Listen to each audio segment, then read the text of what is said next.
All right, we got the thumbs up from Linlin, so good morning to everyone here. Morning, Justice. Good morning to everyone online. I know we have a few people out this week, summer vacations finishing up and whatnot. So we're back. We're going to be looking at Acts chapter 7 this week. And like Acts chapter 2, this is a really long chapter. It's 53 verses, so we're probably going to be covering this over at least 2 weeks, maybe 3 weeks, depending on how things go. A specific focus that we're going to cover this week, which I'll mention in a bit. But I want to focus on the first 16 verses this week. And the reason I want to do that is because there's 5 objections to Stephen's speech here that get raised as being inaccurate when compared to the Old Testament. So I want us to examine those 5 statements this morning and see if they're really completely contradictory or if we can find reasonable explanations for them. And spoiler alert, we can find reasonable explanations for them.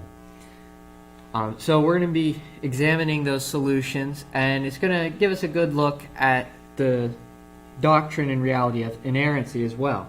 Now, for those who don't remember, inerrancy is the teaching from the Bible that as it was originally inspired by God to the original writers, the Bible was without error. And I believe we're going to see good evidence of that today. And the reason we have great confidence, and we mentioned this before, in our English Bibles is because we have so many different manuscripts and fragments. There's tens of thousands of them. We're able to check them against each other and make sure that we're weeding out all or virtually all of the scribal errors that we see. So we're going to be taking a look at these first 16 verses today. Before we get into that, we'll open with prayer. Our Father in heaven, we're thankful for this day that you've blessed us with, where we can come, open up your word, and look at these stories from the past that teach us about how to live for you now. We're grateful for this day and for your many blessings. It's in your Son's name we give you thanks. Amen. All right, so to kind of repeat some context from last week, we were in Acts chapter 8, Acts chapter 6. And in Acts chapter 6, we were introduced to this man named Stephen. Stephen was a Hellenistic Jew, meaning he was a Grecian Jew.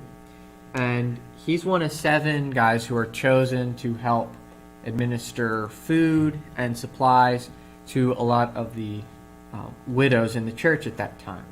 The apostles had been doing it previously, but there were just so many needs that needed to be met. The apostles found out they simply could not focus on teaching God's word and waiting on tables at the same time. So they appoint men to serve in waiting on tables.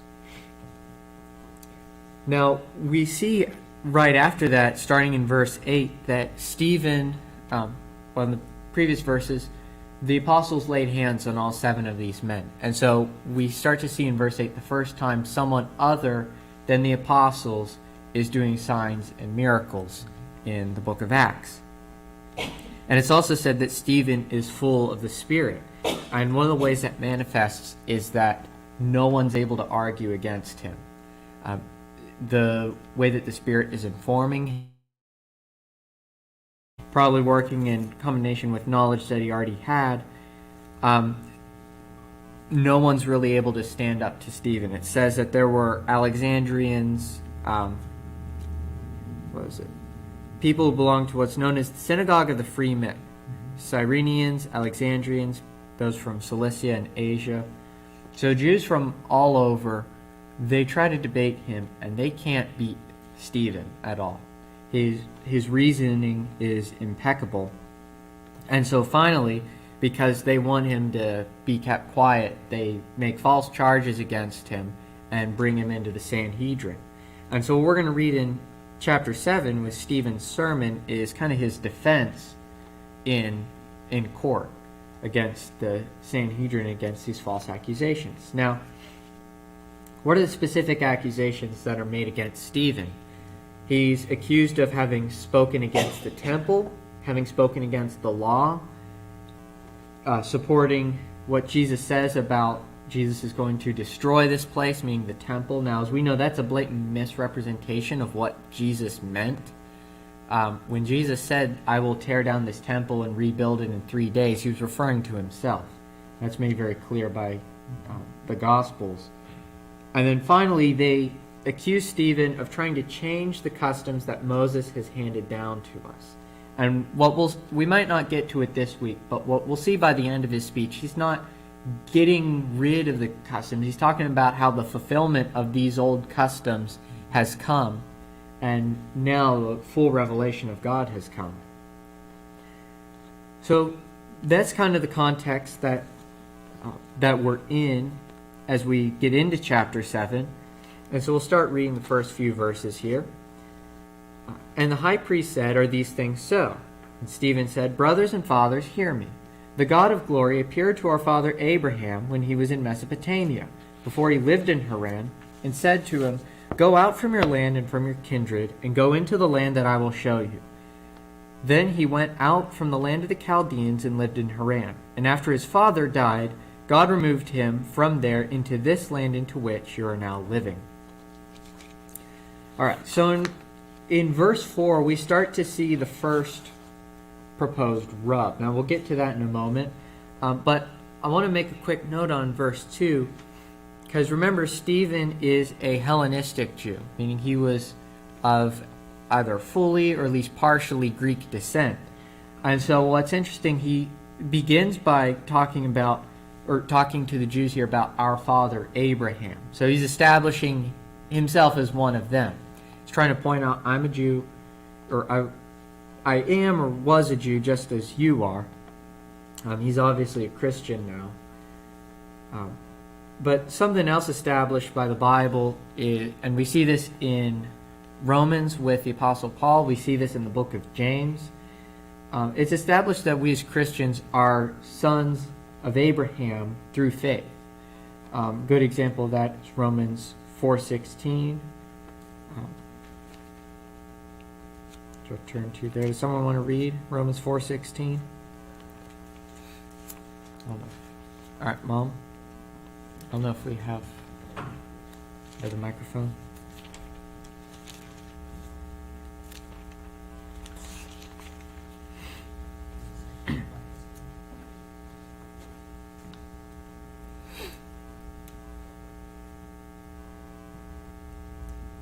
Yeah, whenever you're ready. Oh, we're turning it.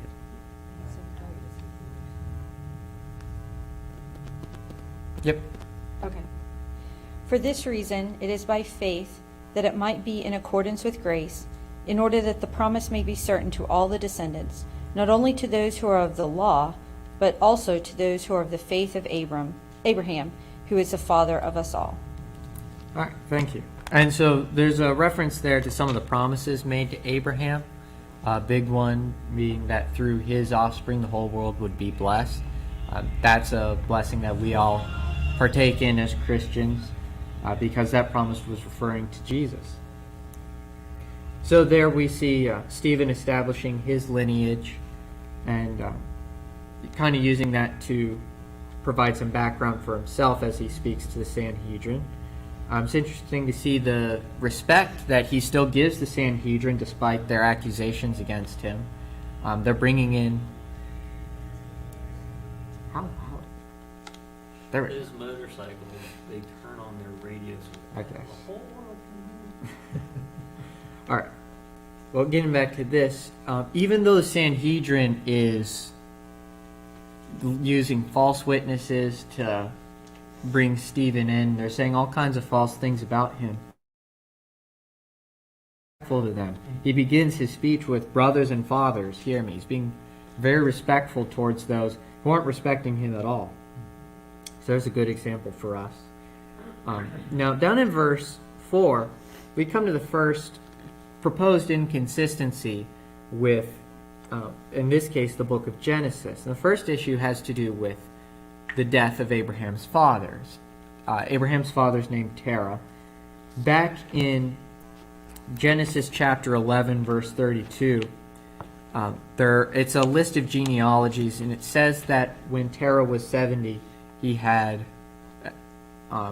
Abram, Haran, and I can't remember the third brother's name, but it just lists that he had 3 sons. And some people interpret that to mean that Terah is 70 when Abraham's born. But then when you read later on in Genesis chapter 12, verse 4, it appears that Abram leaves Haran at the age of 75. Now this is a claim alluded to by Stephen, talking about how Abram leaves Haran when his father dies. But the genealogy lists that Terah dies at 205. But the two numbers, 70 and 75, would only add up to 145. And so there's about 70, or no, I think 60 missing years in there that kind of throws people for a loop. And so some people are questioning, is this a problem with what Stephen is talking about? And I don't think it is. First of all, you can find the proposed discrepancy itself within just the book of Genesis. Now, there are 3 proposed resolutions for this. One is, and this has kind of been seen in the case with some numbers in the book of Kings. Some people say maybe it's a scribal error. During transmission, one of the numbers got changed, or 2 of the numbers got changed from 145 to 205. And one of the interesting things pointing to this is the Samaritan Pentateuch actually lists Terah's death at 145, not 205. So that does make some people question, was this Hebrew scribal error? And so that's one possible resolution. The downside of it, in my opinion, is it seems to admit quite a bit of error if you're going to say that there's that much of a discrepancy with Hebrew manuscripts. It's almost more likely that the Samaritan Pentateuch is not known for being extremely reliable. So it's more likely that they would have put those 2 numbers together and did the math and say, let's make it this. Yeah. So that's the downside of one. There's a second proposed resolution, which is a better one than that. Some people believe that it refers to Terah's spiritual death. And one of the reasons that's used to back this up is there is a Jewish tradition which held that Terah relapses into idolatry right before Abraham leaves Haran. And so some people suggest perhaps this is Haran's spiritual death. Downside is while it is a possible interpretation, it is more likely that the words there are referring to a physical death. But it is a possible interpretation. Now, the third one, and probably the best way of resolving this, is that you shouldn't start adding from that particular genealogy at 70 and assume that means when Abram was born. The Genesis 11:32 just is listing all of Terah's descendants at one time. Abram's not listed first simply because he's the oldest. He's being listed first because he's the most important. Or I should say, this is the way the argument goes, that he's being listed first because he is the most important of these 3 brothers. In fact, we see Abram traveling around with his nephew Lot as almost an equal. So you could almost consider Lot to be the son of one of Abram's older brothers, and by the time Abram's born, he and Lot are about the same age.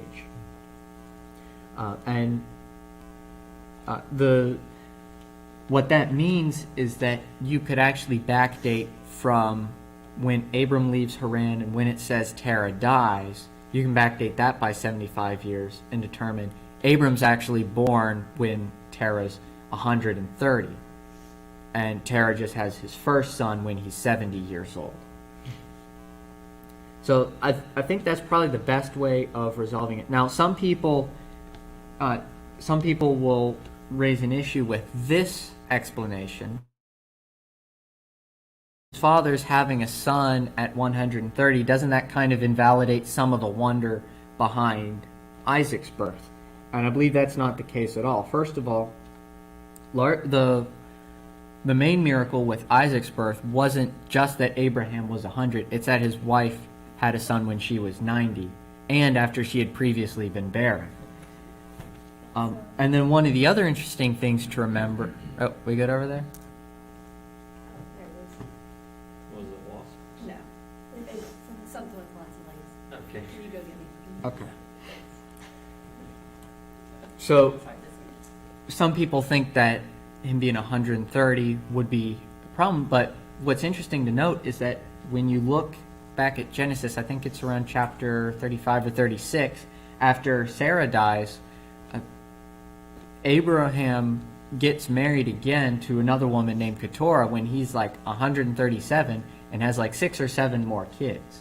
So it's not out of the realm for this family to still, for the men to still be having children into their 130s. Which sounds very weird to say out loud. But, so that's probably the best way of resolving it, is that just because it lists all 3 of the descendants there, don't just assume that Abram has to be born at 70. I think it's very valid to argue he's being listed first in the genealogy because he's going to be seen as the most important of these 3 sons. So that's resolving the first issue. So let's move on verses 5 to 6. And we'll find the second issue here. It says, yet he gave him no inheritance in it, and this is referring to the land that Abram's descendants were going to receive. Yet he gave him no inheritance in it, not even a foot's length, but promised to give it to him as a possession and to his offspring after him, though he had no child. And God spoke to this effect, that his offspring would be sojourners in a land belonging to others, who would enslave them and afflict them 400 years. Now, here's the second issue, is a discrepancy regarding just how long is the Egyptian captivity. Some ways you can date it to about 215 years. Some ways you see it declared to be 400-ish years. And I say 400-ish because sometimes the number 430 will be used. So there's already some estimation and giving like a rough length going on. Kind of how like we might say something along the lines of the Revolutionary War was 250 years ago. It's not exactly 250. It's roughly 250. So, but some people point out that the literal timing of the whole captivity may have been just 215 years. Now, the one place that this can be seen is from outside the Bible. Josephus records the people being in Egypt for 215 years. Now, it's also interesting is that twice he also references their 400-year captivity in Egypt. So we actually see contemporary Jews at this time using both numbers to describe the captivity. Paul is another example when he's referring back to the Old Testament. He back in Galatians 3:17, he says that the law comes to Moses 430 years after this promise is made to Abraham. And that number is made from quoting this passage here that Stephen is referencing, which is Genesis 15:13. Now, the interesting thing about Genesis 15:13 is, actually, we'll go back and read it. Based on the way the commas and the conjunctions are there, you can read it to mean either the captivity will be 400 years, or the captivity will be over 400 years from now.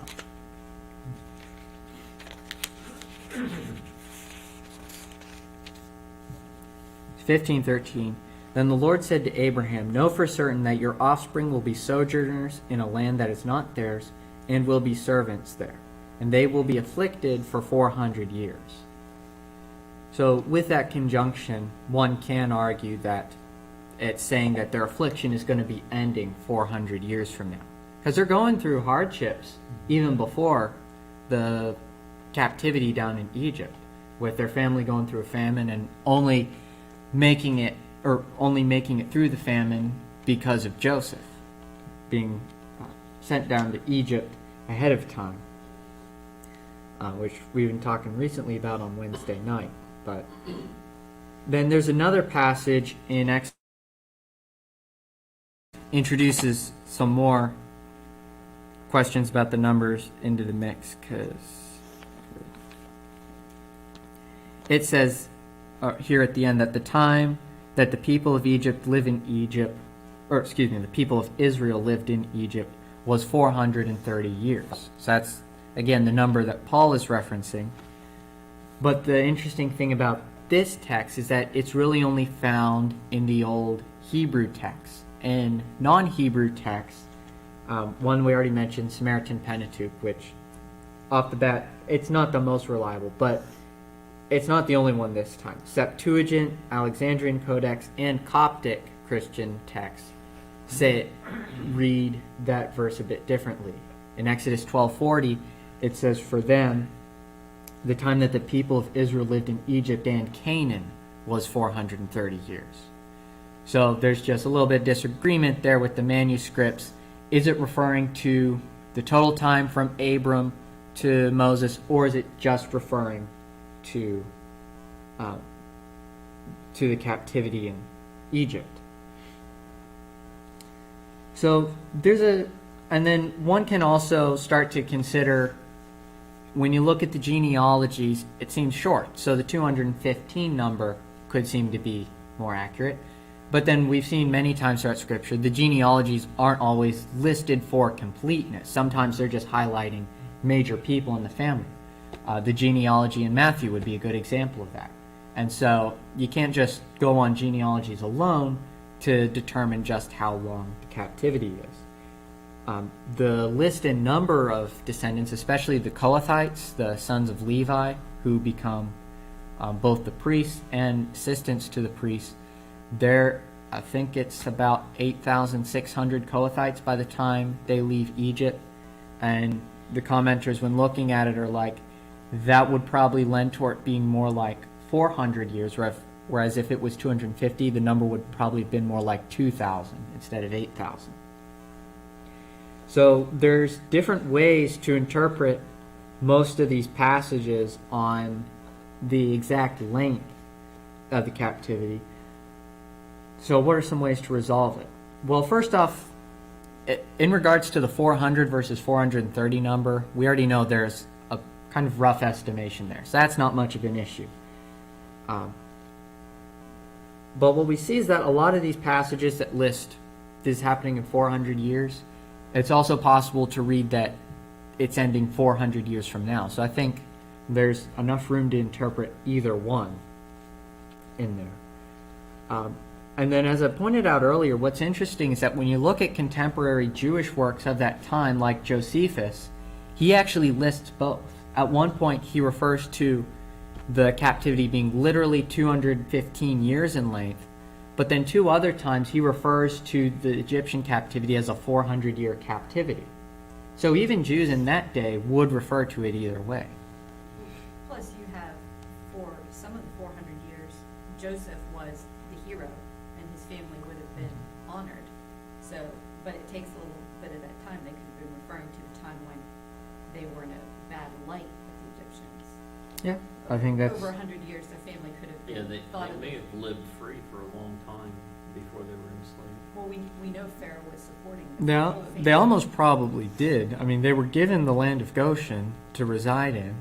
And on top of that, it says a lot of the tyranny doesn't really begin until, like, either the Pharaoh before the one in Exodus or that Pharaoh in Exodus is really the first one to start enslaving them. And you were saying there was an ethnic change in Pharaohs? That's one possibility. The hard part with that is the exact date of the Exodus is still very hard to narrow down historically. So there's at least 3 proposed pharaohs that it could have been. One suggestion is, depending on which pharaoh you pick, there was a time where some Asiatic Semites did come in and took over Egypt for a while. And it's possible that the Jews came in at that time.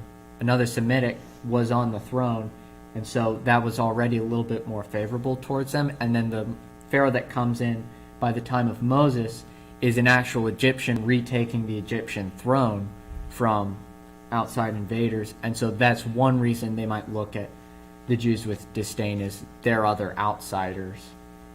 And it's really unfortunate, and they should not have done that, because as it's pointed out in Exodus, it was a Pharaoh who had forgotten Joseph. Because remember, Joseph literally saved the entire country of Egypt.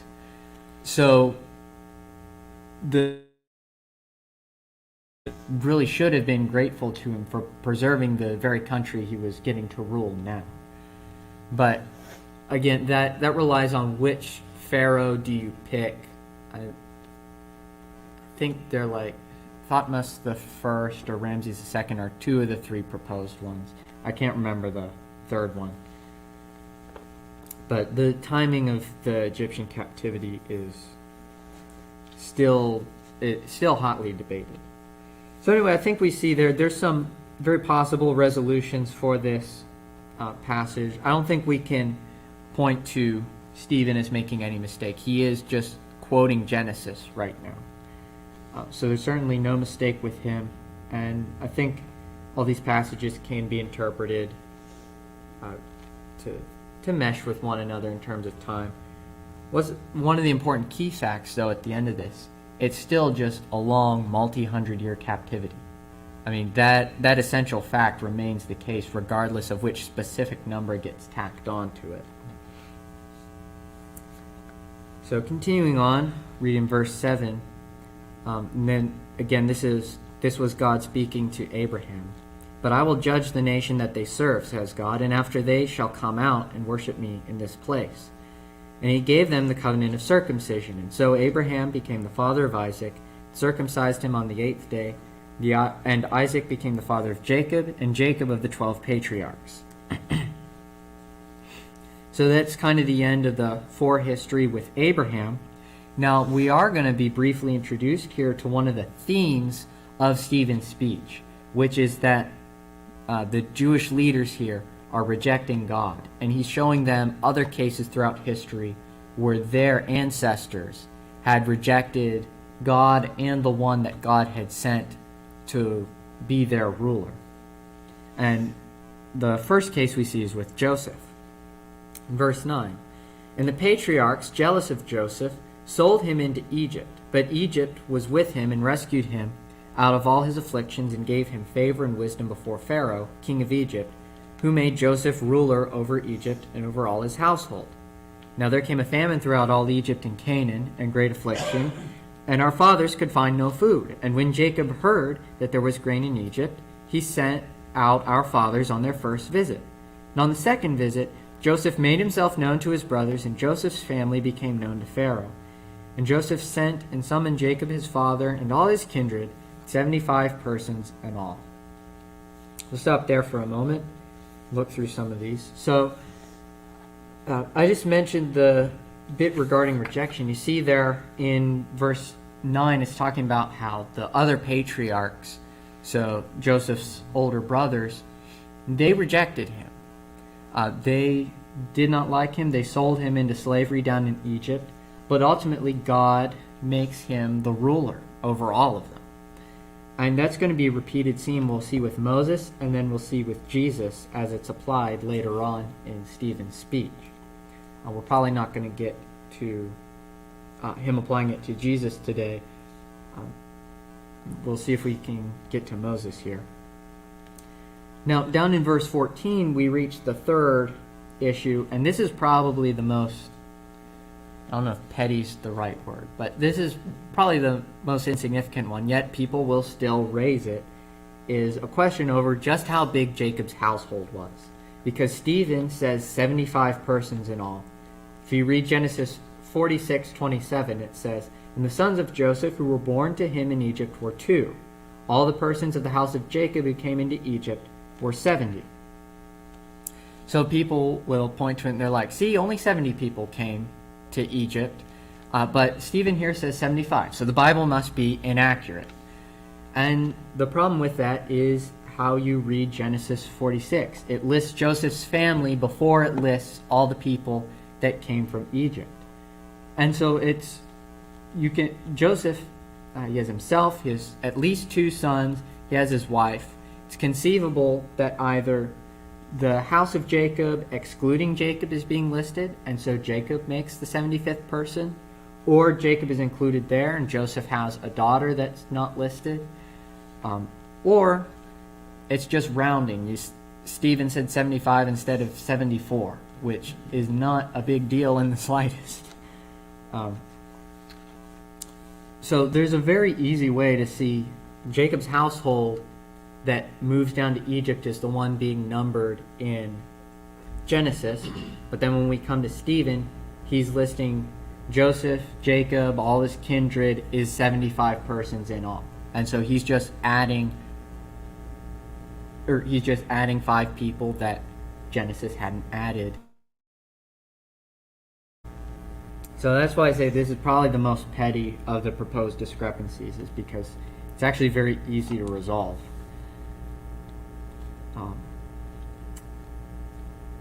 Let's see. Is there another one? No. There's 2 more in 16. But verse 15 says, "And Jacob went down into Egypt, and he died, he and our fathers. And they were carried back to Shechem and laid in the tomb that Abraham had bought for a sum of silver from the sons of Hamor in Shechem." So there's 2 issues here regarding this burial account. First one is who is buried where, because Jacob's sons carry him back to Canaan and bury him in a cave at a place called Machpelah. So back in Genesis 50, it records Jacob is buried elsewhere. The resolution of this is actually quite easy, though. One of the old Restoration theologians, J.W. McGarvey, he pointed out the subject of the verb here, were carried back to Shechem, is just referring to our fathers. It's not actually referring to Jacob. So he's talking about Joseph's bones being brought back to Israel, which is seen many times throughout those first 5 books and in the book of Joshua, when it mentions they finally buried Joseph's bones. And it's also possible that the other patriarchs' bones are being brought back with Joseph. So that one, again, is actually a very easy issue to resolve. Now, one of the neat things, though, and I do want to bring it up real quickly, is the Bible actually, in Hebrews, makes a point to focus on Joseph's faith in ordering his bones to be brought back.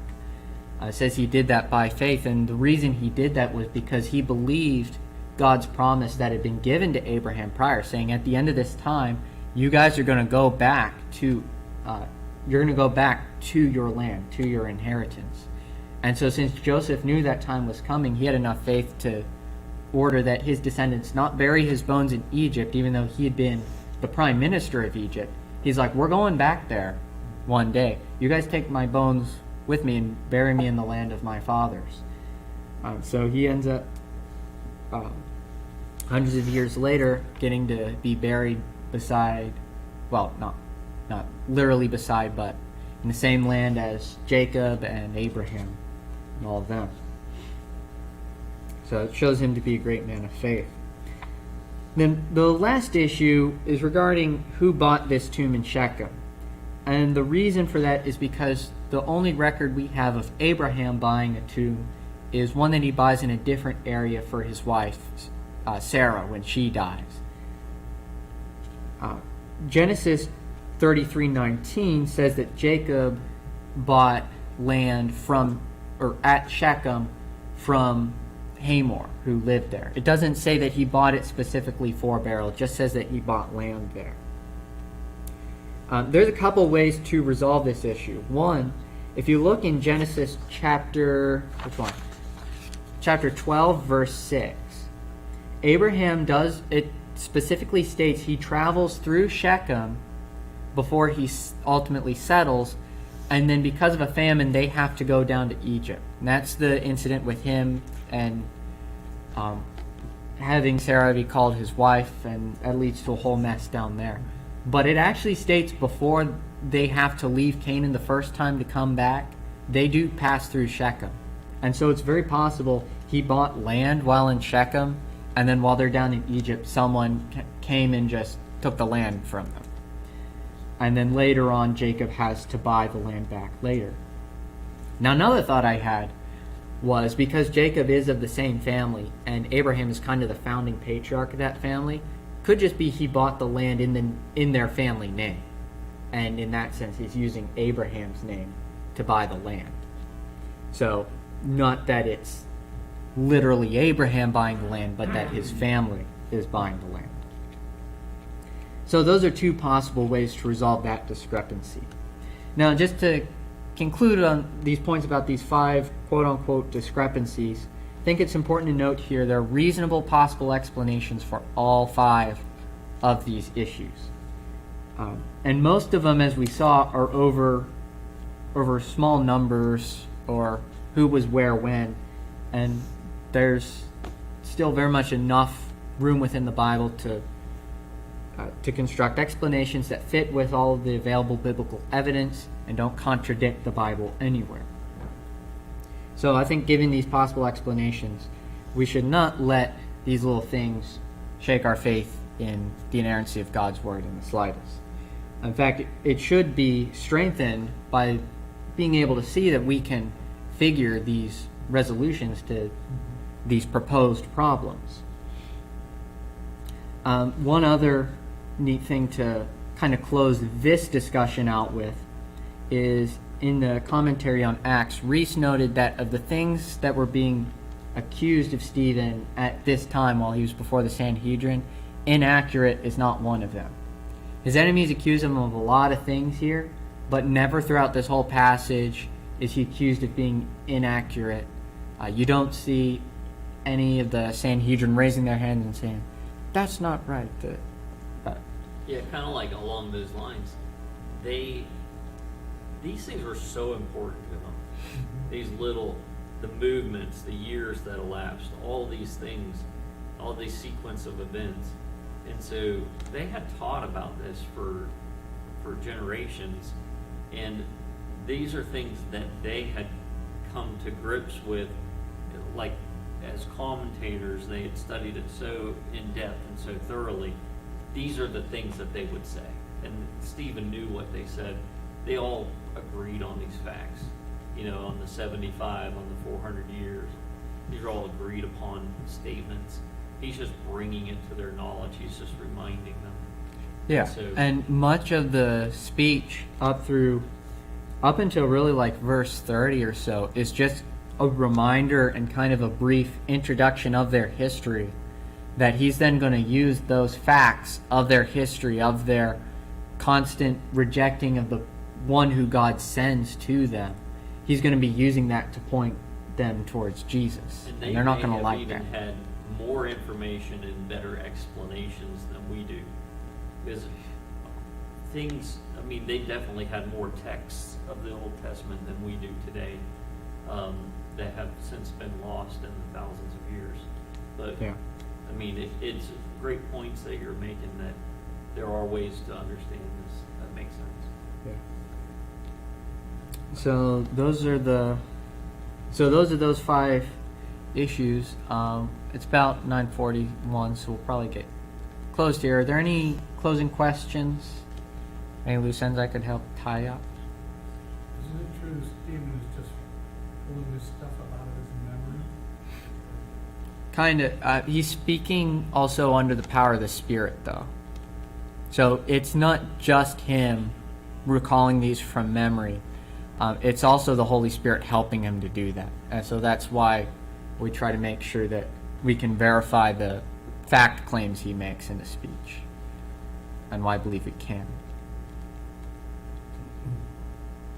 And this is probably another example when Jesus told the apostles, when you're taken before leaders, don't worry about what to say or how to say. It'll be given to you at that time what to say. And so you see it with Peter, we see it with Paul, and I think this is another example of it. Yeah. And again, that is a promise largely made to the apostles and the ones the apostles laid hands on.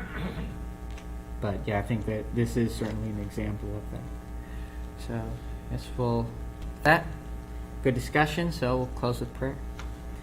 Father in heaven, we're thankful for this day that you've blessed us with, where we can come and see how the Bible does fit together, even though sometimes it takes a little digging, takes a little research. But it is good to see how your word fits together. We're thankful for your word and for the blessing that it is to us, because in it are the words of life. And it's in your Son's name we pray and give you thanks. Amen.